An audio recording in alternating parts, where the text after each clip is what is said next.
এটা ভালো, হেলমেটে বল লাগলে আবেদন করা যায়। খাটো থাকায় মুমিনুলকে খোঁচা মেরে অপমান করলেন ভারতীয় উইকেট কিপার ঋষভ পান্ট। তারই সাথে ধৈর্যে পরিচয় দিলেন মুমিনুল হক। মুমিনুলের ব্যাটিং দেখে চোখ কপালে বিরাট কোহলির।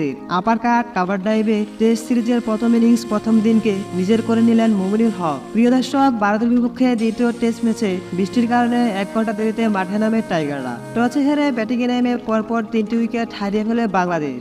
জাকির হাসান, সাদমান ইসলাম ও নাজমুল হাসান শান্ত ফিরে গেলেও মুমিনুল ও মুশফিকুর রহিম দলকে এগিয়ে দিতে থাকে। সেজলিং করতে গিয়ে ব্যাটে বলে না হওয়ায় রীতিমতো মুমিনুলের উচ্চতা নিয়ে হাস্যরত ঘটনা ঘটিয়েছে ঋষভ পান্ট। তবে হাস্যরস হচ্ছে মুমিনুলকে অপমান করেছে বলা যায়। হিন্দিতে বলা পান্টের কথা সাড়া দিয়েছেন কমেন্ট্রি বক্সে সুনীল গাভাস্কার। মেতে ছিল হাসি ঠাট্টা। ইনিংসের 33তম ওভারে বল করতে আসেন আশুইনের করা প্রথম বলটি মুমিনুল সুইপ শট করতে গিয়ে ব্যাটে বলে হয়নি। ব্যাটের কানায় লেগে বল গিয়ে আঘাত করে হেলমেটে। এলবিডব্লিউ এর আবেদন করে ভারত, তবে সাড়া দেয়নি আম্পায়ার। রোহিত ও আশুইনের মাঝে কথা হয় রিভিউ নিয়ে। আশুইন বলেছিলেন রিভিউ না নিতে, কারণ বলটি সঠিক প্যাডে লাগেনি। বিশ্বের সবচেয়ে ছোট দেশ হিসাবে আর কত লাঞ্ছিত হবে এই বাংলাদেশ ক্রিকেট দল? দর্শক কমেন্ট বক্সে জানিয়ে দিবেন।